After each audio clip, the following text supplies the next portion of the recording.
Hello, everybody, and welcome to this week's episode of You Are the Guide. New week, new Monday, new episode. And today we are talking about my journey with quitting caffeine. Let's get straight to it. If you've been following along with the podcast, I've been throughout the recent years just making so many different changes in my life. I quit drinking alcohol. It's been a year. If you want to know a little bit more about that journey, I just uploaded that episode last week, so you can find it and I'll link it below.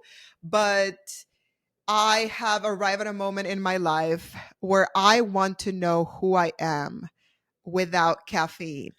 And I am freaking scared, even way more than how I felt when I was quitting alcohol. And in this episode, I want to talk to you about that, why I want to quit, what I plan on doing, the way that I feel caffeine in some ways interrupts my life, interrupts my connection with myself, and it even interrupts my connection with my spirituality. And I also want to share the reasons of why I am afraid to quit it completely. Um, so let's get into it. Even right now, as I'm filming it, I'm feeling a little nervous because me saying this out loud to you represents my commitment to this journey. We all know that alcohol is, I'm sorry, not alcohol. Well, alcohol too, but caffeine is so normalized in our culture. And caffeine, in many ways, has become a drug. It's a drug. It's not a natural chemical that our body makes. It's a drug that has been normalized by our society worldwide. Every single country, from my understanding, at some level consumes caffeine. Yes, a lot of types of caffeine come from nature, but the way that it stimulates the body at the amounts that we consume, the majority of us now, it's not natural and it tends to have a lot of negative side effects. But I also want to say this is my journey. This is what I'm experiencing with my abusive relationship with caffeine, because that is what it is. And I need to call it out for what it is. I have an abusive relationship with caffeine, addictive relationship with caffeine. Not everybody does. So if you're watching this and you relate nothing to what I'm saying and you're like, but it's not everybody, I know it's not everybody.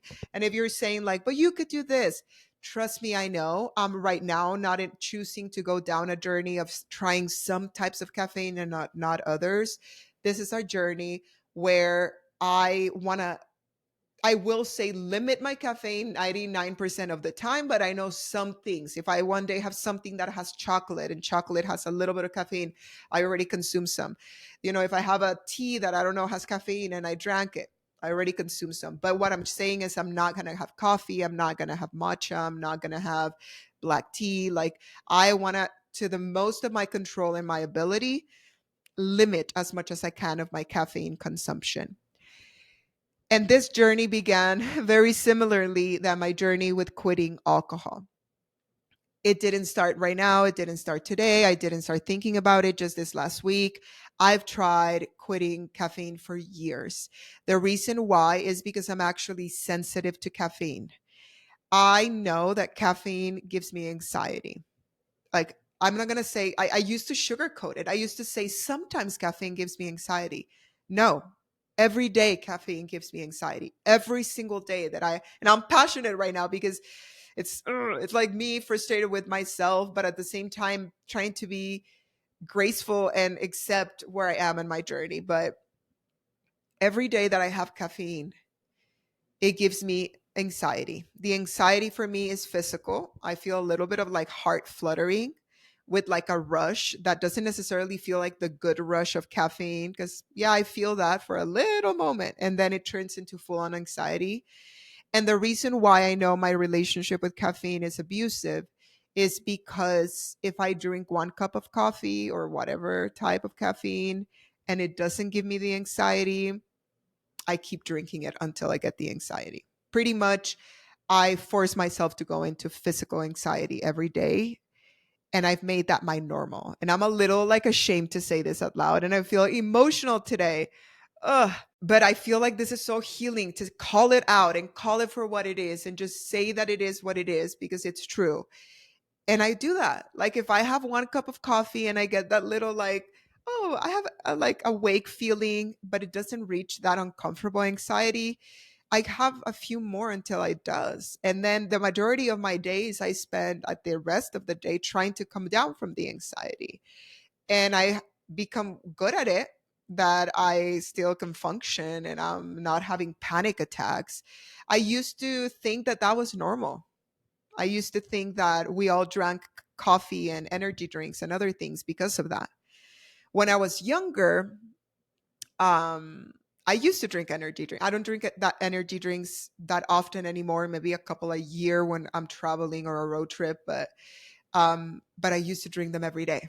I used to drink a couple or more, and one day, like I scared myself because of the amount that I had, and I stopped. And I thought, like, that's it. Like I mastered this thing because everybody says caffeine is bad. I mean, energy drinks are bad, but if you dig on the internet, there's some good studies that tells us that some caffeine is good, right? The same with alcohol. There's some studies that you can find, and if you're trying to look for the good, you'll find that one study that says that red wine is good for you, but you ignore all of the 5 million studies that says that alcohol is poisoning us. You know what I mean? Like same here is like I'll go search for that one article that tells me that caffeine is good for you, like it's fine if you have it, with avoiding what my body's telling me. So I've tried to quit for a while. I've tried to go to just matcha, and then I've tried to just to to paint it to you. Now I'm 40, but I've gone through every close to 40 because I'm turning 40 in 2 months, but or like a few months or less than a few months. But anyway, I've walked a lot of paths because I've struggled with my health and with my weight for a long time, that I've been vegan. I've been a raw foodist where I only ate raw food for months and months. I didn't even do a year because I found out that was not for me. My respects for the people that that works for. I've tried a high carb diet because I read a lot of books how that could help. I tried a low carb diet. I've tried only caffeine from natural sources, green coffee bean, matcha. And you know what happens with people that have a personality that has addictive traits is that then I want to have 7 matchas to see if it gives me anxiety. That's not healthy. And a lot of this I've known for a long time. When I know that I'm going to work with a client, when I know I'm going to have an event, I would always know that I needed to limit my caffeine. Just look at that. I knew that if I wanted to be my most connected, my most resourceful to serve others, because I have a passion for serving, it was best for me to not have caffeine. That was already telling me that that was more of when I know I'm at my best and my most true self. But if I'm alone, I'm just doing whatever, I'm doing things about the house, around the house, or even when I was working on the podcast, I was like, let's have coffee, let's have another coffee, now let's have a matcha, now let's, and then anxiety. So I've decided to quit. And because of my journey with quitting alcohol and the experience I had with that, and the fact that it has been successful, I followed a very similar path. And that started with me reading books and educating myself about the reality of how caffeine affects our body. I started with the same author, Alan Carr. He has a book of the easy way to quit caffeine. And that's the book that I started reading. There was another one called The Caffeine Blues or Coffee Blues, I think that's called. Um, Let me see if I don't even know if I have my phone here, but anyways, I think it's called like that. Um, and those books began to show you the coffee, caffeine drinks for what they are, how it is either coming from nature or created by man, but it becomes a chemical in your body that stimulates your nervous system. And the effect that that does for you, maybe for some people they're like, when I have caffeine I'm the most productive, I feel my best, my mental health improves. That's amazing. For me, it was no longer the case. And what it did is dehydrate me. I felt it affected my bladder, like certain parts of like my adrenals, easier for me to be in constant cortisol, and where I felt that I was always on adrenaline, always stressed. And then I realized I only function best. I can, when, like, meaning best to be productive, like not to be maybe connected to my heart or my service, but when I want to be productive and want to do a lot of things about around the house, let's drink a lot of caffeine. So I started in my brain connecting being caffeinated to being productive. And I've awakened and arrived at a moment where I'm saying no more. I want to know who I am without the low of alcohol and without the high of caffeine. Who am I if I allow my body to be resourceful on its own and giving it the best nutrition that I can at this point with the knowledge that I have? I don't know what that is. And the reason why I said there are some fears around this for me is because I am diagnosed with ADHD, because sometimes caffeine balances my brain out a little bit, but it doesn't mean I feel better. It doesn't mean I don't feel anxious. It just makes my brain a little easier to function. Um, I know, and that's a whole other topic, and I can make a whole other video around ADHD in adults for people around my age, which I'm a millennial from the 80s, and everybody else. But I will be honest, when I learned about ADHD in adults, I worked with my psychologist, psychiatrist. They diagnosed me as inattentive ADHD. And then I looked around my life, and almost everybody around me has been diagnosed with ADHD, and that's a journey that always shocks me. Not everybody in my life, but many people. And either it's because maybe it is from within my family, but I'm just learning that either it's also the way we've been brought up, the way that we've been brought up with technology. We're one of the first generations.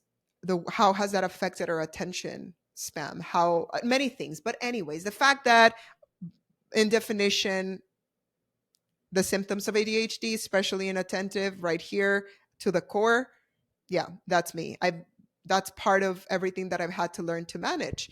Medication for ADHD, I have tried it. It doesn't necessarily work for me every day. It doesn't make me feel that good. So that wasn't the route for me. And I haven't yet found anything else naturally, but I just always knew that caffeine made it a little better.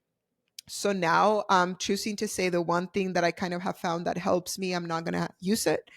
So I'm now in a whole new journey to learn about that. So that is the one part that makes me nervous, because it really may affect the way that I feel in my day to day. And maybe the first few weeks or months, my body may be like, what's going on? Like, this is weird. Like, we need something. So I'm scared. Guys, I'm scared. So leave me a comment of encouragement. Because this is not like a motivational, like, I know what you should do if you want to quit. No, I don't know. I'm lost and I'm scared, but I feel in the core of my being and in my soul that I need it. And I want to give it a whole year. Now, with alcohol, I really feel like I don't have a need to go back to it. There's no purpose for it. There is a possibility, and we will see, that after I do 1 year of no caffeine at 90%, like I said, if I have cocoa or cacao or something and it has a little bit, maybe. But outside of that, I want to not have matcha or teas, or as much as I can. But I'm considering maybe eventually after the year reintroducing maybe matcha or caffeine, maybe, because this mind that just told you, that's still the mind of somebody that's scared to let it go. So that's we're gonna leave that as that. I can't wait for next summer at the end of July. I'm gonna make you another episode with an update, and we're gonna hear what happened. And I can't wait to hear it. But I just want to say to Lucïana of the future, I hope everything went great, and I believe in you. But yeah, so that's what's going on. So what have I done now? What part of the journey am I? In the world of health coaching, there is something that we call the 4 stages of change. The first stage of change is pre-contemplation, where you're not even contemplating change. This is when somebody may go to their doctor and their doctor may say you should stop smoking, and the person goes like, but why? I don't feel like I need to stop. So it's when somebody's not even thinking about changing. That means pre-contemplation. Contemplation is, I think that quitting caffeine or quitting drinking, quitting smoking could help me, but I don't even know how to do it. So you're already considering it, but you're still in the part of, I don't know how. That has been me with caffeine and the way I was with alcohol for years, where I was in contemplation, like I know I should. Everything in me is telling me I should, but my reasoning and my addiction with it, like wanting it, keeps me there. And then we have um, preparation. And I think it's the 5 stages of change. I don't know if I said 4. Preparation is when you're planning on creating changes in the next 30 days. So I've been under preparation for the last 30 days. I bought the books. I started reading the books. I started researching of natural how do you call them? Adaptogens. Is that how you say it? A natural like supplement and things that you can put in your drinks in the morning, like something that you can have that doesn't have caffeine. So I've been researching so I can have a drink every morning, but it's not necessarily stimulating. So it could be good for me, but it's going to be like I'm just drinking a non-caffeinated tea. You know what I mean? Which it's going to be interesting. And then there's action. So today, because I'm starting my journey, is when I start the action stage. And action is you actually do it. Now, what we recommend doing, and then eventually we had the 5th one, which is maintenance. And maintenance is when you have been able to go 6 months up to 5 years or more without that, like with this new habit. So now when I go over 6 months, like I'm already in maintenance when it comes to me quitting alcohol, because I've been alcohol free for a year. But it's really, really, really going to be like real maintenance when I overcome 5 years. Like after 5 years and you created a change with your habit, it becomes new you, like a new part of your life. But what I'm doing now is I've already last night grabbed every caffeinated drink, every type of coffee, the ground coffee, the yummy mushroom coffee, the matcha, the anything that I ever had in this house, even the tea that had caffeine, put it in a bag and gave it to my girlfriend and said, take this either to your family's house, to work, take it to your office, give it to whoever you want. I'm starting, my first action is to remove caffeine, because when I wake up tomorrow, not having any more. It was scary, but I did it. I'm continuing reading the book every single night before I fall asleep. I'm reading that book and educating myself, and my language mentally is about the benefits of quitting. And then one thing that I did with alcohol and I've done today with caffeine is that I have a conversation, or almost like you can write a letter if you want, or I have a goodbye moment with that. Last time it was like I was having a drink and I told alcohol, thank you. Like you seriously have been like a friend to me and you've helped me through so many things.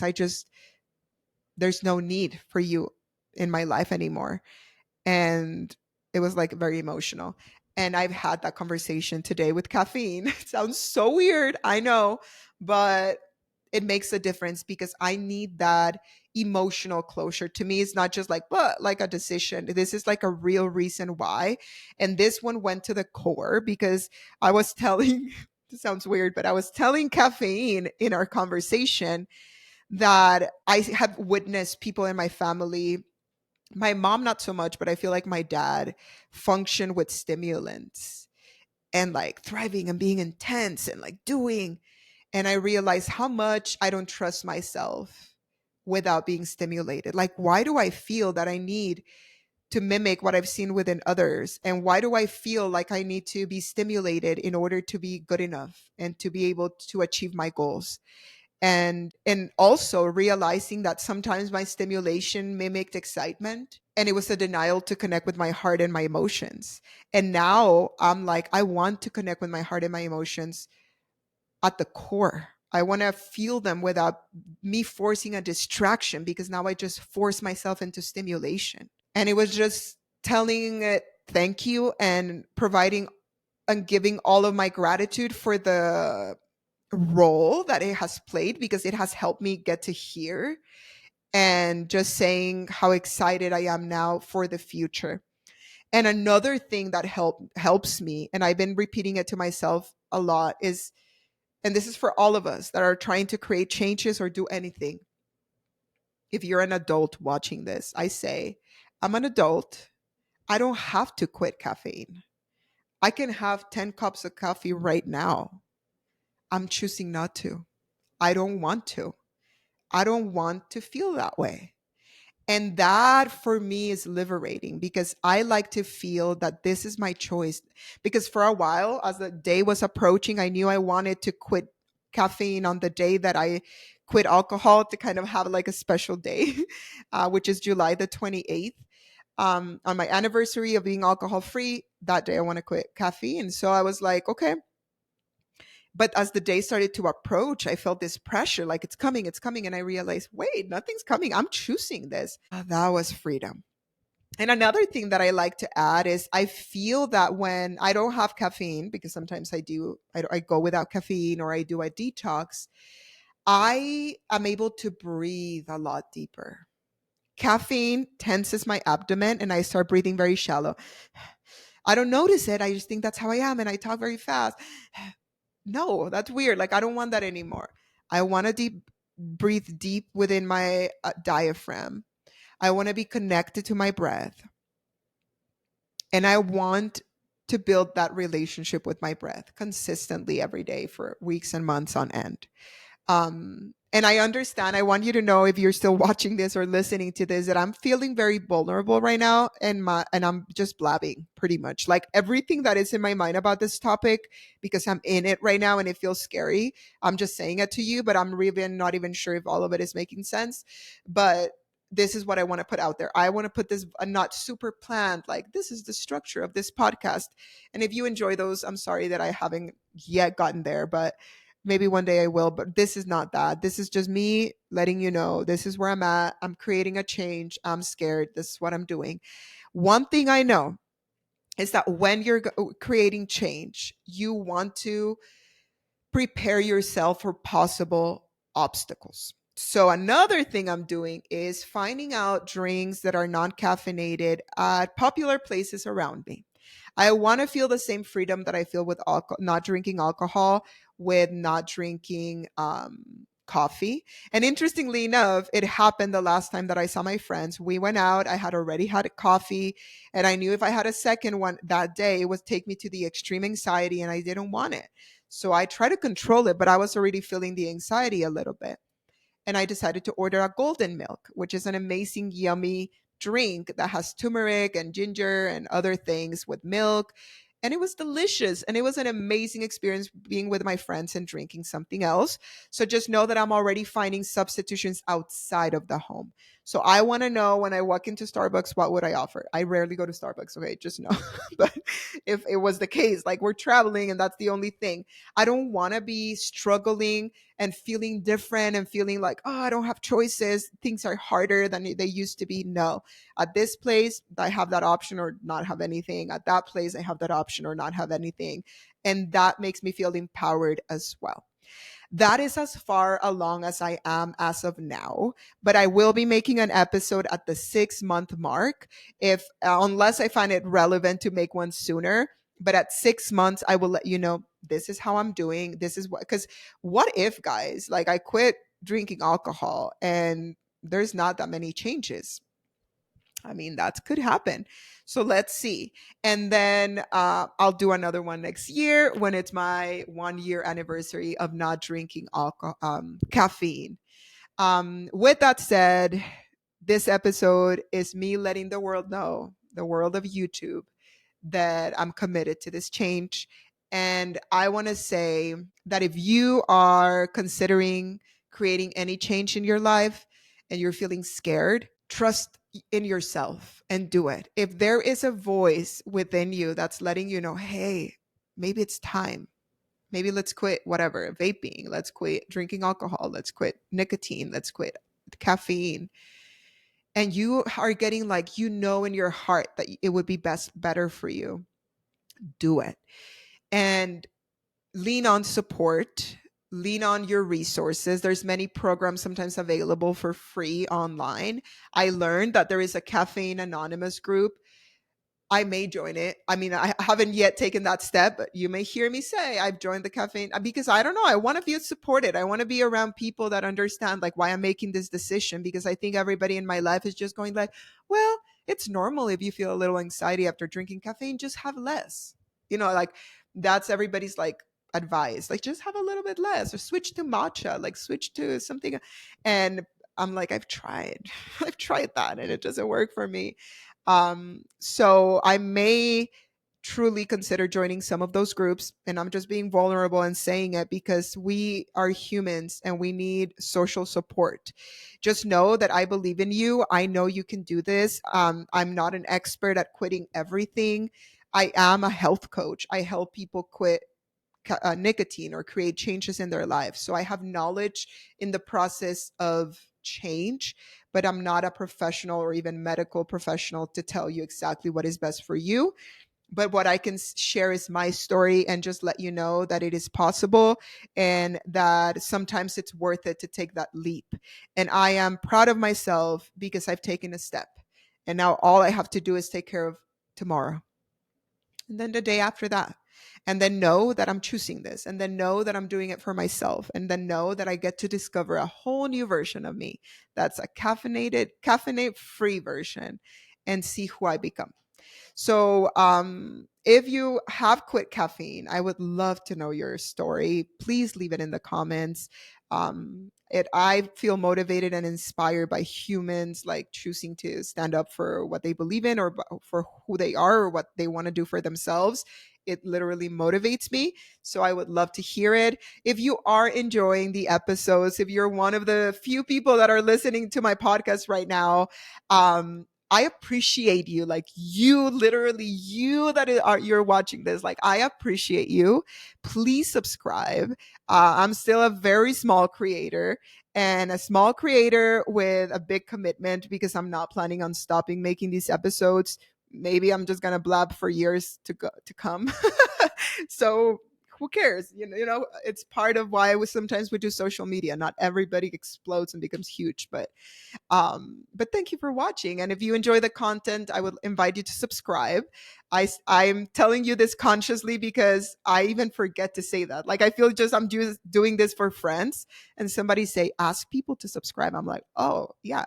So now I'm like, if you enjoy it, please subscribe, or follow the podcast. But with that said, thank you for listening to this episode. Thank you for following my journey, and I hope all of you have a wonderful, wonderful day. We will see you soon.